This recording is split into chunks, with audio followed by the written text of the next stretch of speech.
Rolex continues to amaze us with their watches, and once again, they've delivered nothing short of brilliance with the latest edition, the 2023 Daytona Panda. We're taking a closer look at the cool and advanced features of the 2023 Daytona Panda.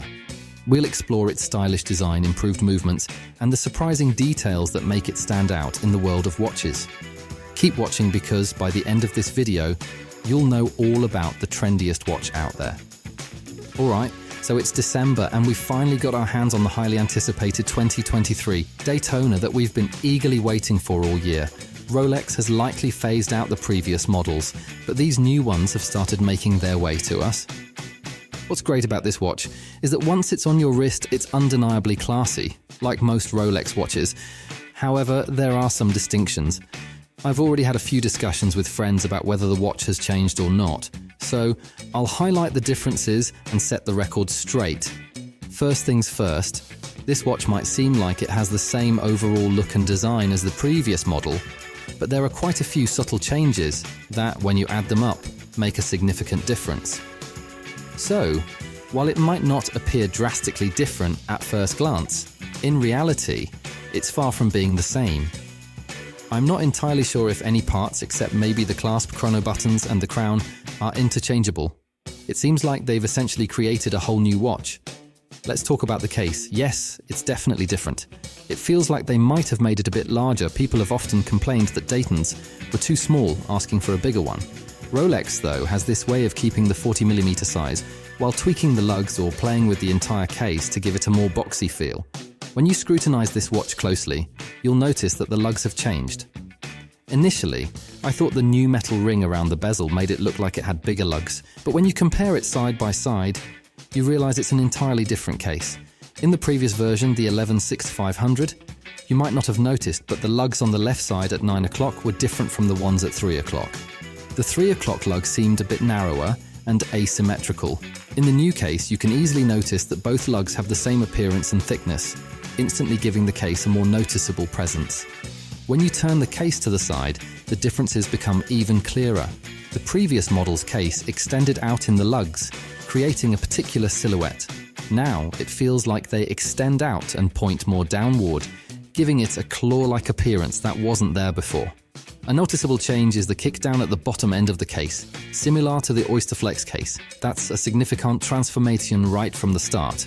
I've been debating whether the crown guards make a big difference, and they do, though it's more of a small change compared to previous models.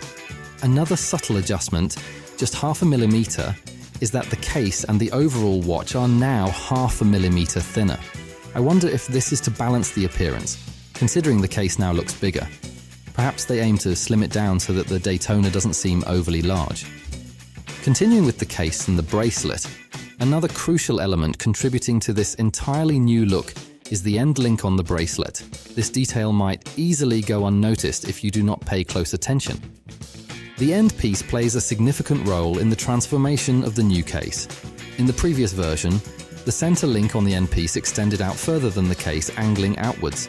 In contrast, the redesigned case now features a shorter end link, where the center link angles down and aligns flush with the case. This difference is more apparent when you look at the watch from the top. It's almost as if using the previous style end pieces on this watch would make the case appear too large. They needed to blend it in seamlessly to ensure it looks just right, and I believe that's one of the major changes you'll notice. The fact that the lugs on the 3 o'clock side are now equal in thickness to the opposite side is one of the most significant changes. I still have a soft spot for the previous models, but now that I've seen this, it's hard to unsee. Now let's dive into what might just be my favorite feature of this new model, the bezel. What I love about this watch is the ceramic part of the bezel, which now looks and is thinner.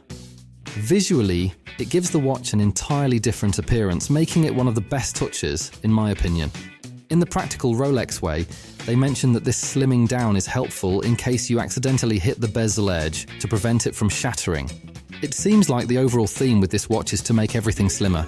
They achieved this by slimming down the bezel with that added ring and also slimming down the dial. How did they do that? Well, the indicators are noticeably slimmer compared to the previous version, which had stayed the same for over 20 years.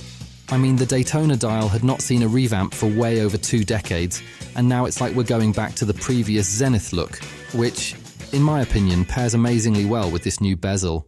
The hand's also got a tiny bit slimmer. You might not notice it with the naked eye, but there's a subtle difference. Another thing I'm liking is the sub-dials. They're not bigger or smaller, they're exactly the same size. What changed is that the white area in the middle has grown larger, making the rings appear thinner. I think they nailed the execution of these changes perfectly. Here's a fun fact. Supposedly, the crystal now has an anti-glare or anti-reflective coating. Personally, I find these coatings a bit of a hassle, especially in the long run, but that's how it comes. The old 4130 movement, which has been around since 2000 and is a reliable workhorse for chronographs, got replaced by the new 4131. This new movement has some cool upgrades like a 72-hour power reserve, making it better. Now, here's the interesting part about the watch. It's a bit thinner on paper by 0.5 millimeter, but when you actually wear it, it feels a little thicker, maybe because of how they changed the case design. Even though it's technically thinner, I don't see it as a problem. For me, the Daytona, along with the Nautilus, is just the right size for a watch. These two watches have the perfect size case, and now it's even better. Right now, you'd have to shell out high 30s, maybe even 40 grand to get one of these watches. I'd say high 30s is more reasonable. Compared to the older version, there's almost a $10,000 difference, which seems about right considering the improvements. Looking ahead, it's hard to predict what's going to happen. It still seems crazy to me that these watches cost $14,000 or $15,000. And let me tell you, getting your hands on one is nearly impossible. Usually, when new watches come out, they start quite expensive and then the prices settle down. But even though this one did not come out at $50,000, it might stick around at its current price. The unpredictability surrounding the trajectory of these prices adds an intriguing layer to the narrative. Traditionally, newly released watches often enter the market at a premium before gradually stabilizing. Yet despite not hitting the $50,000 mark upon release, these models might maintain their current pricing.